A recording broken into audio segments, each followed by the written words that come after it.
자, 이제 새로운 단원인 이제 집합과 이제 명제 부분에 대해서 이제 살펴볼 생각입니다. 자, 집합이라는 내용과 명제라는 내용은 여러분 이제 고등학교 들어오면서 처음 배우는 어떤 과정이기 때문에 좀 생소한 표현이 좀 많을 겁니다. 그래서 지금 이번 시간에는 먼저 일단 집합이 무엇인지, 그 다음에 집합에는 어떤 표현들을 어떤 수학적 기호로서 가지고 있는지 그 내용들을 좀 미리 살펴보고 넘어갈게요. 첫 번째 집합이라고 하는 것은 먼저 집합이라고 하는 뜻은 여러분들이 어떤 그 평소에도 많이 쓰는 말이잖아요. 뭐 집합해라, 어떤 뭐 모여라, 모이세요, 아니면 뭐 집합하세요, 그런 식으로. 집합이라고 하는 것은 우리가 평소에 쓰는 단어처럼 어떠한 모임들을 얘기하는 거예요. 모임들을. 그런데 예를 들어서 전교생이 모두 운동장에서 이렇게 논다고 칩시다. 모두 그냥 흩어져 있습니다, 운동장에.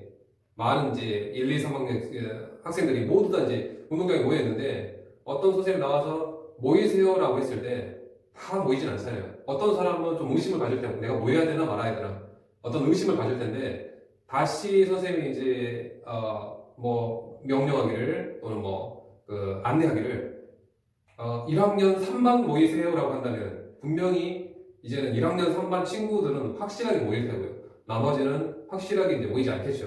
그런 것처럼 이 집합이라고 하는 것은 일단은 모임의 어떤 뜻을 가지고 있는데 그 모임의 기준이 명확해야 된다는 겁니다. 즉, 명확한 기준에 의해서 명확한 기준에 의해 구분되어질 수 있는 것들, 구분되어지는 것들의 모임이라고 봅시다. 이렇게 뭐 아파트에서도 이런 모임을 갖잖아요. 어떤 예를 들어서 일동 뭐 101동 주민의 모임, 뭐 101동 주민의 어떤 그 간상회를 한다고 했을 때 101동 주민들은 이제 뭐 대표자들만 물론 모이긴 하겠지만 그런 식으로 해서 이제 정확한 기준을 명시를 해줘야지만이 우리가 그 모임이 그 뚜렷한 어떤 속성을 갖게 되겠죠. 이렇게 예를 들어서 뭐 10 미만이라고 할까요? 10 미만의 자연수의 모임 뭐 이런 것들처럼. 자, 그런데 이제 집합이라고 하는 것들은 이제 표현을 할 텐데 이제 두 번째 이제 표현의 방법이 이제 좀 구분을 하자면 세 가지 방법이 있습니다. 첫 번째, 두 번째, 세 번째. 첫 번째가 바로 그냥 단순하게 원소를 나열하는 원소 나열법이라고 하는 것이 있고, 그 다음에 원소를 나열하는 방법이 조금 뭐랄까 불편하다고 해야 되나요? 좀 논란의 여지가 있으니까 그것을 좀 수학적인 어떤 그 의미를 갖는 문장의 형태로서 제시해주는 조건 제시법이 있고요. 그 다음에 이제 그림상으로 표현하는 벤 다이어그램이라고 하는 세 가지 방법이 있을 것 같습니다. 이 원소나열법이라고 하는 것은 뭐냐면 선생님 아까 집합하면서 이 명확한 기준에 의해서 구분되어지는 것들, 이런 것들, 선생님 아까 말한 그 운동장에서는 뭐 1학년 3반 학생들이라고 하는 이 정확한 기준에 의해서 모이는 학생들이 되겠죠. 1학년 3반 학생들. 자, 그런 것들인데 수학에서 뭐라고 하냐면 원소라고 합니다. 원소. 예를 들어서 10 미만의 자연수의 모임이라고 한다면 뭐가 있냐면 1, 2, 3, 4, 5, 6, 7, 8, 9가 있겠죠. 이 1, 2, 3, 4, 5, 6, 7, 8, 9를 1, 2, 3, 4, 5, 6, 7, 8, 9라고 하는 이 10 미만의 자연수의 모임을 직접 그 대상을 하나씩 즉 원소를 하나씩 나열하는 방법이라고 해서 원소 나열법이라고 합니다. 자, 그런데 이대로 두자면 그 뒤에 아직 안 써져 있는지 아니면 이 사람이 쓰다 말았는지 잘 모르잖아요. 그래서 이 집합은 여기서부터 여기까지가 끝이다라는 뜻에서 이렇게 중괄호를 해서 표현을 하게 됩니다. 이게 집합의 어떠한 영역의 어떤 그 표시라고 보시면 될 것 같아요. 집합의 어떤 크기. 그런데 이 집합을 매번 10 미만의 자연수의 모임, 10 미만의 자연수의 모임 하면 매번 문제를 읽을 때마다 좀 귀찮잖아요. 수학은 어떻게 보면은 어떤 함축적인 표현을 많이 하는 것을 좀 선호하죠. 그래서 우리가 집합은 보통 이 집합, 1, 2, 3, 4, 5, 6, 8, 9 집합, 즉 10 미만의 자연수의 모임 집합을 보통 뭐라고 쓰냐면요. 뭐 A라고 쓸 수도 있고 B라고 쓸 수도 있고 뭐 가라고 쓸 수도 있고 나라고 쓸 수도 있지만 수학에서는 보통 대문자의 표현을 많이 합니다. 선생님이 예를 들어서 이 집합을 그냥 A 집합이라고 이렇게 표현을 쓸게요. A 집합. 자, 그런데 이제 조건 제시법은 뭐냐면 예를 들어서 100 미만의 자연수의 모임을 쓰세요라고 했다고 칩시다. 100 미만의 자연수의 모임. 그럼 원소 날법으로는 1, 2, 3, 4 요거 쓰다가 시간이 많이 소비되겠죠. 그래서 중간에 요렇게 해서 98, 99 요렇게 쓰기도 합니다. 물론 이렇게 쓴다고 해서 누군가가 선생님 요 안에는 100 말고 아니 요 안에는 뭐 5.7 같은 거 또는 루트 13 같은 거 있지 않겠어요? 라고 의심을 갖는 사람들은 그렇게 많지는 않을 거예요.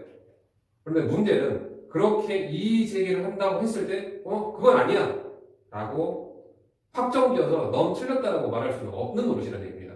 즉 원소 나열법은 명확하게 이 상대방에게 이 원소를 보여주는 장점은 있지만 이런 것처럼 분명히 논란의 여지가 있을 수도 있다는 얘기입니다. 그래서 어떤 식으로 표현하게 되냐면 이 집합을 다시 표현하는데 이 A 집합 10 미만의 자연수 집합을 다시 표현하는데 그냥 아주 대표되는 속성의 원소 하나만을 딱 표현해 주는 겁니다. 대표되는 대표 원소라고 해요. 대표 원소 하나만 딱 이렇게 뭐라고 보통 많이 하냐면 A라든지 뭐 B라든지 써도 되겠지만 보통 원소는 소문자를 많이 쓰게 되는데 보통 X를 많이 씁니다.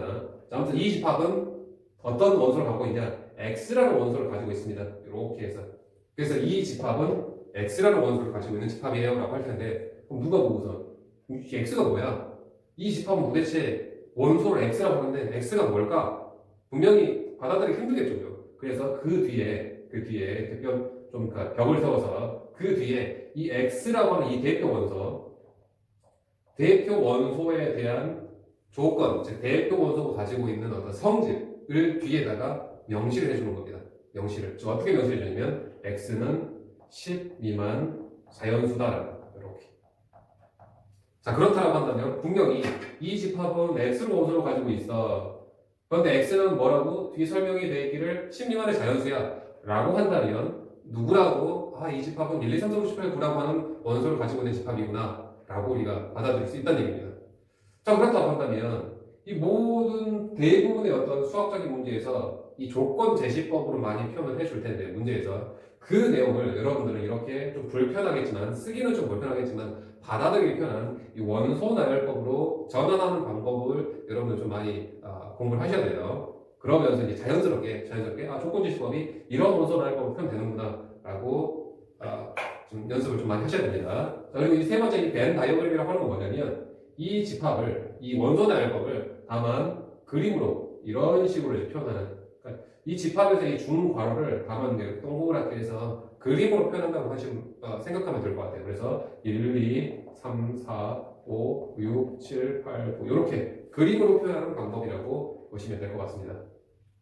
자, 그 다음에 집합에서 나오는 이제 표현의 기호입니다. 표현의 기호라고 할게요. 기호. 자, 어떤 기호가 있냐면, 자, 이러한 기호가 있을 겁니다. N, A 이런 식으로, 또는 N, B 또는 이런 식으로. 즉, 얘는 무슨 뜻이냐면, 얘는 뜻 자체가 A라고 하는 집합의, A 집합의 원소의 개수를 뜻하는 표현이라고 보시면 될 것 같아요. NA. 그럼 여기서 이 집합에서는 NA를 계산하라고 한다면 A 집합의 원소의 개수가 몇 개냐? 라고 해서 9개구나 해서 이렇게 표현해 주면 될 것 같아요. 자, 그 다음에 이러한 표현이 있는데요. 이러한 표현이 이렇게 동그라미에다가 옆으로 이렇게 근 모양새 이걸 보고 이거 뭐라고 했냐면 파이라고 했습니다. 파이라고 있고요. 이것은 무슨 뜻이냐면 원소가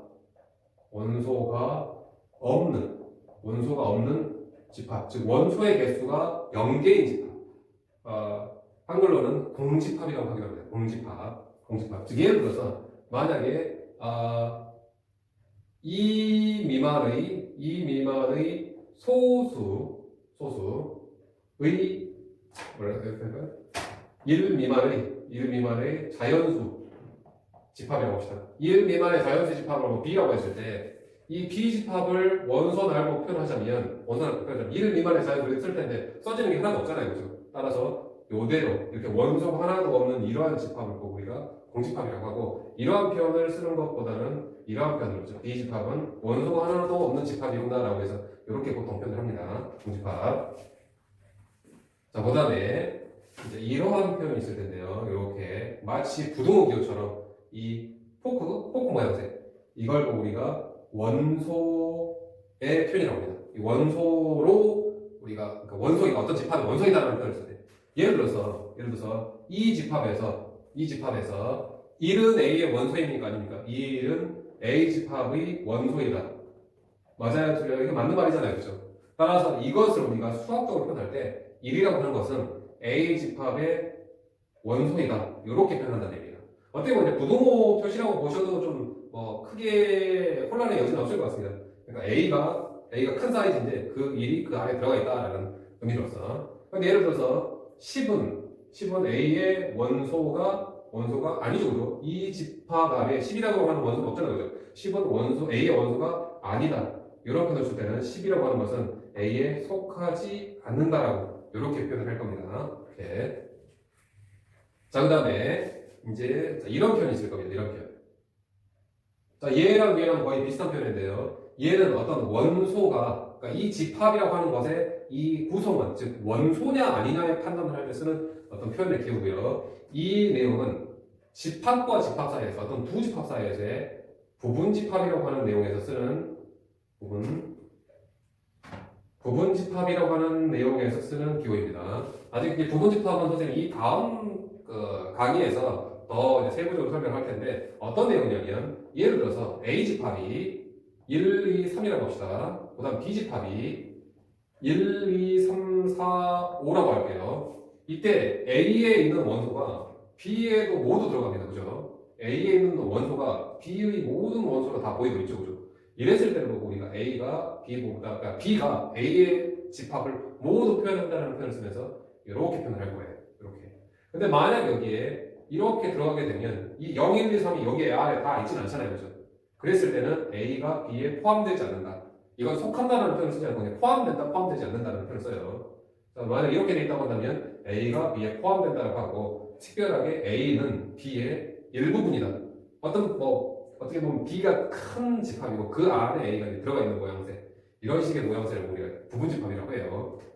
그리고 하나 더 알아둬야 될 거는, 집합에서는 특별하게 A 집합과 B 집합이 완전히 똑같아도 우리가 포함된다는 표현을 씁니다. 같은 집합이라고. 물론 이 집합은 이렇게 표현할 수도 있겠지만 이렇게 표현을 해도 상관이 없고 이렇게 표현해도 상관이 없다는 얘기예요. 즉 B가 A에 포함되고, 또한 A가 B에 포함되는 과정, 이러한 과정은 결과적으로 A와 B가 같다라는 뜻으로 우리는 받아들이셔야 됩니다. 하나. 자, 그리고 또 하나 더. 이게 공집합이죠. 공집합. A집합에 무조건 E집합이라고 한다면 포함된다고 볼 수 있을 것 같습니다. 공집합은 어떠한 집합에도 포함이 됩니다. 즉 공집합은 모든 집합의 부분 집합이라고 보실 수 있습니다. 하물며 공집합과 공집합, 이게 같은 집합이죠. 같은 집합에서 우리는 포함 관계를 말할 수 있다는 얘기입니다. 이렇게 포함 관계, 얘가 지금 포함 관계에서 쓰는, 집합하고 집합에서 쓰는 내용이에요. 얘는 원소와 집합에서 쓰는 내용이고, 자, 그 다음에 이제 집합이 이제 연사 부분, 얘를 여기다 쓸까요? 얘는 지금 포함된다 안 된다, 즉 부분 집합에서 쓰는 내용입니다. 그 다음에 우리가 산수 연산에서도 더하기, 빼기, 곱하기, 나누기라고 하는 대표적인 어떤 이 사칙 연산을 하는 것처럼 집합에도 어떤 연산이 있습니다. 그게 바로 대표적인 연산이 이런 연산, 이러한 연산, 그 다음에 이런 연산, 그 다음에 이런 연산이 있을 겁니다. 자, 이 연산은 어떤 뜻이냐면 어떠한 집합과 집합의 공통 원소를 모아놓은 집합이라고 보시면 될 것 같아요. 얘를 교집합이라고 해요. 교집합. 어떤 경우냐면 A집합이 1, 2, 3이라고 합시다. B집합은 2, 3, 4, 5라고 합시다. 이때 A하고 B를 연산을 하라고 하는데, 어떤 연산을 하라고 하냐면 A하고 B의 교집합 연산을 하라고 합니다. 이것도 하나의 집합입니다. 이것도 하나의 집합. 즉 이렇게 하라고 한다면 A집합과 B집합에서 공통 원소, 2하고 3이 공통 원소죠. 그죠? 따라서 2하고 3을 이렇게 모아놓은 집합을 우리가 교집합이라고 해요. 그 다음에 이 합집합이라고 하는데 얘는 합집합. 즉 단어에도 어떤 의미가 있다시피 모두 그냥 합해놓은 쉬운 뜻입니다. 즉 여기에서 A하고 B를 합집합하라라고 하는 뜻은 여기에 있는 원소를 그냥 모두 다 그냥 모아서 써라 라는 뜻으로 여기 있는 원소 1을 2, 3, 2, 3, 4, 5가 될 텐데 굳이 이렇게 중복되는 원소는 굳이 두 번 표현할 필요는 없고요. 한 번만 표현해 주셔도 상관이 없습니다. 이 집합을 우리가 합집합이라고 해요. 합집합. 자, 그 다음에 얘를 우리가 여집합이라고 하는데요. 여집합. 자, 여집합이라고 하는 설명하기 전에 이제 전체 집합이라고 하는 우리가 문제에서 아까처럼 뭐 10 미만의 자연수의 모임을 하나의 대상으로 잡았는데 이 수에서도 우리가 자연수를 문제에서 제한을 해줄 때도 있고 정수로서 제한을 해줄 때도 있고 유리수로서 또는 실수로서 이렇게 제한을 해줄 때가 있을 텐데 이렇게 해서 문제에서 제한한 모든 영역의 어떤 그 가능성 모든 영역을 우리가 뭐라고 하냐면 전체 집합이라고 해요. 벤 다이어그램을 한번 표현해 볼게요. 벤 다이어그램에서 이 생각할 수 있는 모든 어떤 이 수라고 하죠. 수를 우리가 전체 집합이라고 우리가 보통 U라고 많이 표시합니다. U. 이때 A 집합은 10 미만의 자연수니까요. 그러니까 자연수 집합이라고 하셔야 돼요. 자연수 집합. 그러면 1, 2, 4, 요 전체 집합은 1, 2, 3, 4, 5, 6, 7, 8, 9, 10, 11, 12, 13, 14 모두 다 있을 겁니다. 모두 자연수가. 그 중에서 A 집합은 1, 2, 3, 4, 5, 6, 7, 8, 9고요. 자, 자연수를 선생님 제한을 시키겠습니다. 그냥 20 미만으로 볼게요. 20 미만 자연수. 전체 집합. 그러면 이 A의 여백에는 10, 11, 12, 13, 14, 15, 16, 17, 18, 19 선생님 여백이라는 표현을 썼죠. 여백. 그런 것처럼 이 여집합이라고 하는 것은 우리가 주인공의 집합의 여백에는 즉 이런 예를 들어서 이 집합에서는 A의 여집합 이렇게 표현을 쓰겠습니다. A의 여집합이라고 읽고요. A의 여집합은 이 상태에서는 10, 11에서 19까지 이 원소를 우리가 여집합이라고 합니다. 여집합. 이렇게. 자, 그 다음에 얘를 우리가 수학에서 우리가 산수할 때 5 빼기 3처럼 이 마이너스 표현을 갖는 집합의 연산도 있습니다.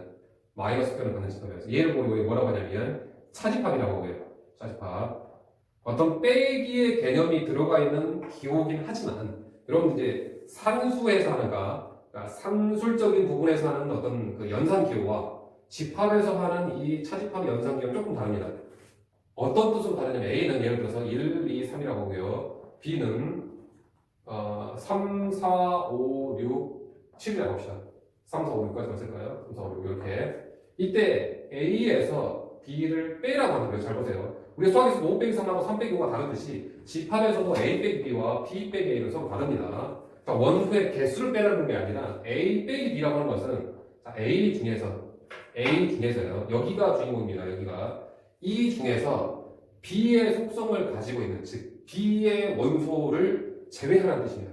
A 중에서 B는 그러니까 어떻게 보면은 뭐 첩보 영화 같은 거 좀 보면 이해가 되잖아요. 예를 들어서 전쟁 영화에서 첩보 영화 같은 경우에 우리가 아군인데 그 중에서 상대방의 어떤 그 스파이가 들어와 있다고 한다면 얘네들을 뭐 해야 돼? 제거해야 되겠죠. 그러면서 A 집합 중에서 이 B의 속성을 가지고 있는 스파이 즉 이 중에서 스파이는 누굽니까? 3이죠. 3. 그래서 얘를 죽일 거예요. 이렇게. 그래서 A 중에서 B의 3, 4까지만 할 거예요. 3, 4 이렇게 A 집합 중에서 B의 어떤 B의 스파이 즉 3, 4라고 하는 것을 없애고 남은 놈을 쓴 겁니다. 남은 놈.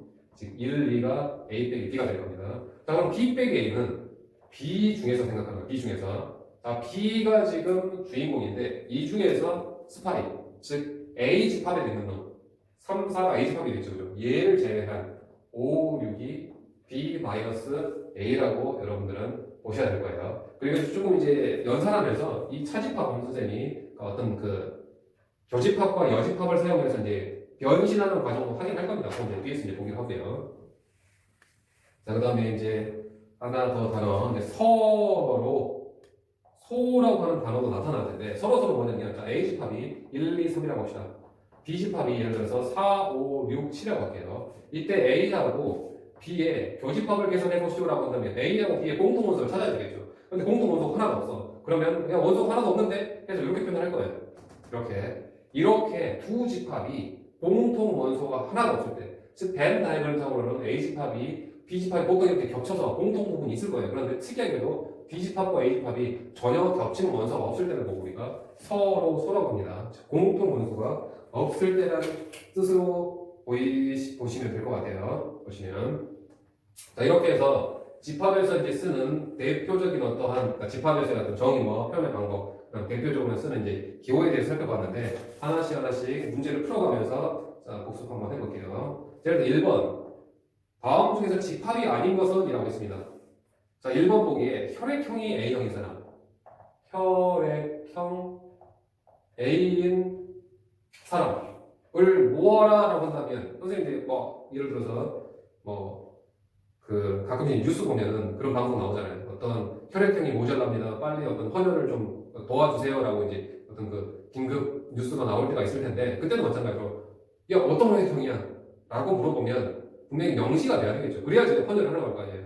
그런 것처럼 혈액형이 A인 사람 모아라 라고 하면 분명히 누군가는 A형인 사람은 모두 다 모일 거예요.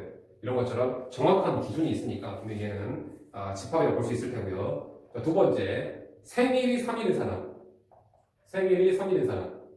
생일이 3일인 사람 모으세요라고 하면 분명히 다 모이겠죠. 아닌 사람 안 모일 때는 뭘까? 생일이 3일인 사람 1월 3일이 됐든 2월 3일이 됐든 3일인 사람은 다 모이겠죠. 그러면서 명확한 기준이 있는 겁니다. 그 다음에 세 번째 몸무게 100kg 이상 몸무게 100kg 이상이 모인 사람 모이자라고 한다면 저기서 이제 모이겠죠. 그죠? 왜냐면 자기 몸무게를 알고 있을 테니 이것도 정확한 기준치 몸무게 100kg이라고 하는 명확한 기준이 있으니까 분명히 집합이라고 볼 수 있을 텐데요.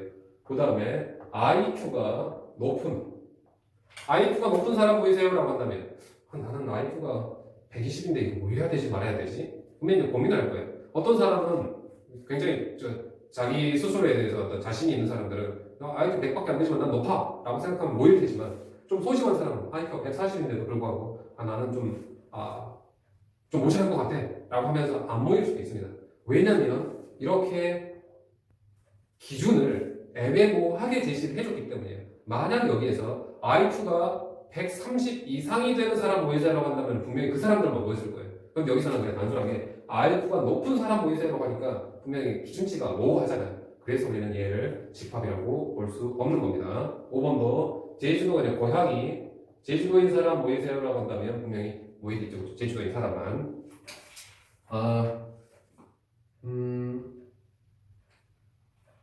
자, 그리고 선생님 여기서 하면 설명 하나 빠뜨린 게 특별하게 예를 들어서 A가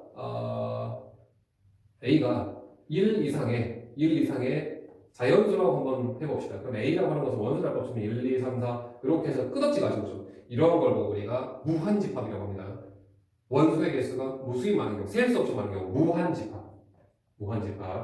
그 다음에 이런 것처럼 원소의 개수가 딱 정해지는 개수가 1000개든 됐든 10,000개가 됐든 많다 적다가 아니라 그냥 딱 정해지는 경우 이런 걸 보고 우리가 유한집합이라고 해요. 유한집합. 원소의 개수하면서 빠뜨렸으니까 좀 추가했습니다. 유한, 무한. 자, 그 다음에 10번 봅시다.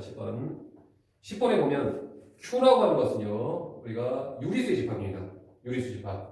유리수. 그 다음에 I라고 하는 집합은 이제 무리수의 집합이에요. 즉, 셀 수 없는 많은 원소를 가지고 둘 다 무한집합입니다. 이랬을 때 1번 보기 3분의 1은 이 Q의 원소라고 볼 수 있습니까? 없습니까? 3분의 1은 유리수라고 볼 수 있습니까? 없습니까? 유리수잖아요. 그죠?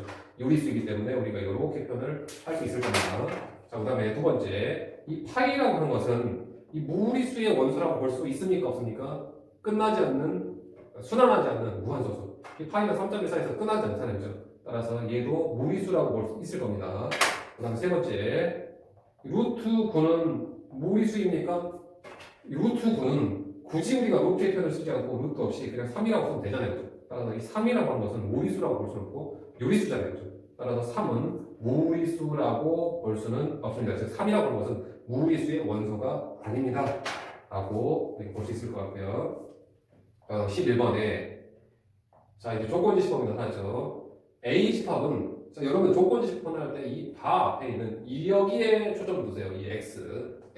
일단 이 집합의 원소는 x입니다. x. 자, 그런데 x 하면은 모르니까 x 설명이 있잖아요. x는 18의 약수. 자, 이렇게 해서 조건지식법은 우리가 받아들이기 좀 힘듭니다. 그래서 원소 날법 바꿀게요. 18의 약수를 다 나열해주면 됩니다. 1, 2, 3, 6, 9, 18인가요?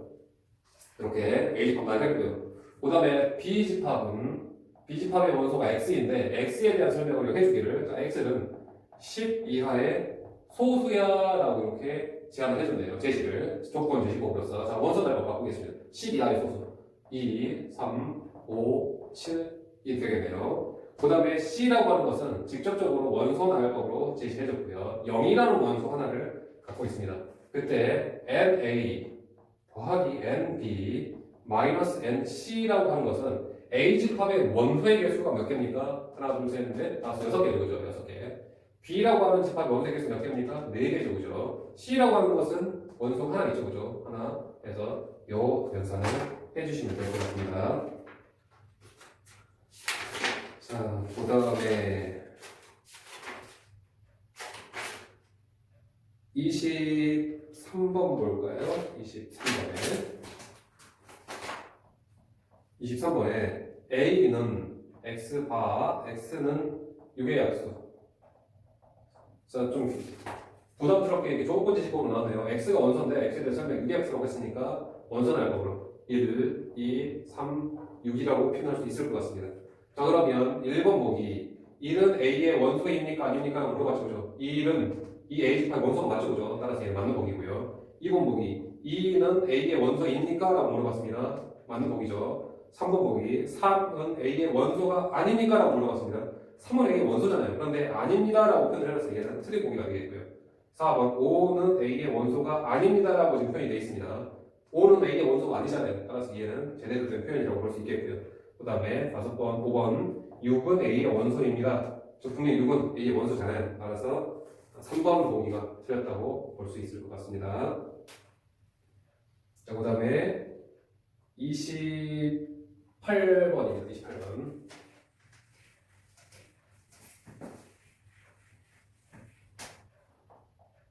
28번 보면 A가 다행히도 지금 원소값 바로 줬네요. 자, 5, 15, 25, 35 일때 첫 번째 보기 15, 35 자, 부분집합으로 표현이 나왔습니다. 두 번째 공집합 A의 부분집합이라고 표현이 나왔습니다. 세 번째 45 원수의 표현으로 나와 있습니다. 원수의 표현. 네 번째 15 자, 원수의 표현이 나와 있습니다. 다섯 번째 요거 원소의 표현으로 나와 있습니다. 자, 원소의 표현은 좀 편하게 판단할 수 있으니까 원소의 표현부터 먼저 판단해 볼게요. 자, 이 집합 안에 이 원소들이 나열되어 있는데 그 나열된 것을 선생님이 동그라미 쳐볼게요. 요것 이 4개가 원소입니다. 따라서 45는 원소가 아닙니다. 그죠? 45는 요 안에 45라고 하는 것은 이 대상 중에 하나는 아니잖아요. 따라서 이 보기는 지금 45는 A의 원소가 아닙니까? 맞는 보기가 되겠죠. 그죠? 이건 맞는 보기입니다. 15라고 하는 것은 A의 원소입니까? 여기 있잖아요. 그죠? 따라서 얘도 맞는 보기가 되겠고요. 요거 잘 보세요. 얘가 있다고 해서 집합은 아닙니다. 우리가 이 집합의 대상은, 즉 원소는 무엇이든 네모도 될 수 있고 세모도 될 수 있고 하물며 집합까지도 될 수 있습니다. 집합까지도. 집합도 어떠한 큰 집합의 구성원이 될 수 있어요. 자, 얘는 잘 보세요. 얘가 이렇게 생긴 게 A의 원소냐라고 하는 겁니다. 그래서 이렇게 생긴 게 이 중에서 이렇게 생긴 거 있습니까? 이렇게 생긴 거, 즉 이러한 모양을 가지고 있는 놈이 원소로서 보이진 않잖아요, 그렇죠? 따라서 얘는 원소가 아니에요. 이렇게 표현이 돼 있어야지 맞습니다. 이렇게. 그다음에 1번과 2번 이제 부분집합이 여러분들 좀 어려울 텐데 부분집합 판단할 하나의 팁을 드리자면 공집합은 어떠한 집합에도 선생님이 들어간다고 했어요. 하물며 공집합은 공집합 안에도 들어갑니다. 이렇게. 즉 공집합은 무조건 어떤 원소에 다 포함이 된다고 볼 수 있으니까 얘는 무조건 맞는 보기라고 보시면 될 것 같아요. 얘는. 그런데 이제 얘를 보세요. 선생님 요 1번 보기 때문에 이 문제를 푼 겁니다.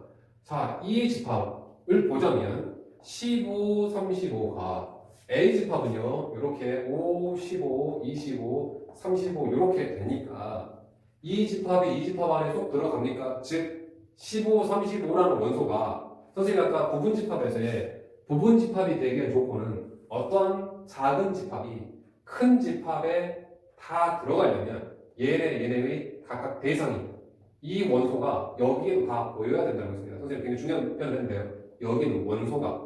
여기에는 원소가 이 집합의 구성원이 되어줘야 돼요. 즉 얘는 여러분들 판단하기 힘드니까 얘 구성원 판단을 할 겁니다. 즉 얘를 배치하기를 15라고 하는 것과 35라고 하는 것이 A 집합의 대상인지 아닌지 원소인지 아닌지 판단을 하시는 게 훨씬 더 도움이 많이 될 거예요. 그래서 15라고 하는 게 원소입니까? 있잖아요. 35라고 하는 게 원소입니까? 있잖아요. 따라서 이 표현은 맞는 편이 되고 결과적으로 얘도 맞는 편이라고 볼 수 있을 것 같아요. 이 문제를 좀 여러 개 풀게요. 좀 익숙해질 때까지. 32번 보면 A 집합이 원소를 잘 보세요. 그래서 원소는 일부러 빨간색으로 표현할게요. 요거, 그 다음에 요거, 그 다음에 요거, 그 다음에 요거, 그 다음에 요것. 요렇게 생긴 원소를 가지고 있는 집합입니다. 즉 하나, 둘, 셋, 넷, 다섯, 6개를 가지고 있는 원소로서 가지고 있는 집합이에요.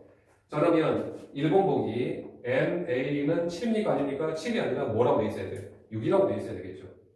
자 그다음 두 번째 요렇게 생긴 게 원소냐 아니냐? 이거 원소입니다. 그 말은 뭐 이렇게 생긴 게 원소로서 보이나요? 문제예요. 자 이렇게 생긴 거 이 중에서 이렇게 생긴 게 있습니까? 이렇게 생긴 것은 있지만 거기에 이렇게 중괄호가 되는 이런 모양은 이 집합의 원소로서 있지는 않습니다. 따라서 얘는 원소가 아니에요. 원소가. 그 다음에 세 번째 보기 1과 2가 A의 부분집합이냐라고 물어봤습니다. 부분집합. 이 부분집합은 판단하기 힘드니까 선생님 뭘 판단하면 1과 2가 A의 원소냐 아니냐로 판단을 하시라고 했어요. 자 이렇게 생긴 원소가 있습니까? 여기 있네요. 이렇게 생긴 원소가 있습니까? 여기 있네요. 세 번째 원소로서. 따라서 얘는 맞는 보기가 되겠고요. 네 번째 0, 1, 2 A의 자 원소경입니다. 원소경 그대로 판단할 겁니다. 자 이렇게 생긴 게 원소냐의 뜻이에요. 얘가 하나의 그냥 어떻게 보면 그러니까 수라고 보시면 될 거예요. 이게 하나의 얘가 하나의 원소. 이 하나의 원소가 이 중에서 있습니까? 이 6개 중에 하나는 아니잖아요. 따라서 얘도 맞지는 않는 말이 되겠고요. 그다음 다섯 번째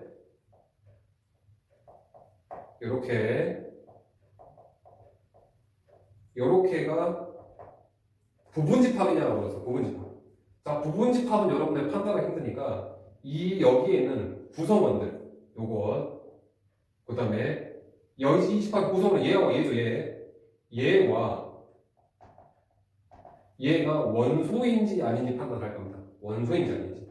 자, 얘는 원소 굳이 순서로 따지면 이게 네 번째 원소죠. 네 번째 표현돼 있죠. 그런데 이렇게 생긴 것은 있습니까? 없습니까? 이 하나, 둘, 셋, 넷, 다섯, 6개 중에서 이렇게 생긴 원소는 없잖아요. 그죠? 따라서 얘는 틀린 보기가 되겠고 결과적으로 얘도 틀렸다고 볼 수 있을 것 같습니다.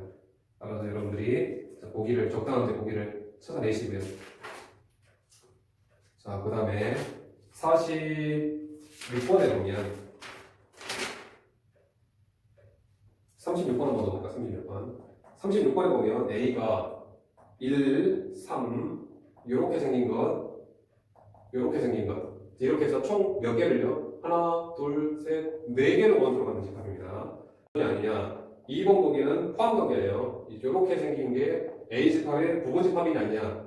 3번 보기 부분집합이네요. 1, 3, 2 A의 부분집합이냐 아니냐? 4번 보기 0, 1, 3, 2 부분집합이냐 아니냐? 5번 보기 공집합이 A의 부분집합이 아니냐? 일단은 공집합은 무조건 어떤 집합에 다 포함된다고 했죠. 얘는 일단은 맞는 보기가 되겠고요. 3이라고 하는 건 원소냐 아니냐? 두 번째 원소죠. 얘도 좀 맞는 보기가 되겠네요. 나머지는 다 부분집합기입니다. 그래서 대상을 볼 거예요. 대상. 선생님 그냥 간단하게 얘가 요거 다시 쓸까요 그냥? 얘는 이 대상 이렇게 생긴 게 A의 원소냐 아니냐 판단을 대신할 거고요. 여기서도 이렇게 생긴 것 1하고 3이 A의 원소냐 아니냐로 대신 판단할 겁니다. 그러니까 여기에서도 포함관계를 판단하라고 하는 거니까 0하고 1하고 3이 A의 원소냐 아니냐 판단할 겁니다. 자 이렇게 생긴 게 원소가 있죠 그죠 여기에 이렇게 생긴 원소 분명히 있죠. 이렇게 생긴 원소는 있지만 이렇게 생긴 원소는 없잖아요 그죠. 이렇게 얘랑 다릅니다. 이렇게 생긴 원소는 없네요. 따라서 결과적으로는 몇 번 보기가 4번 보기가 지금 틀린 보기라고 볼 수 있을 것 같습니다.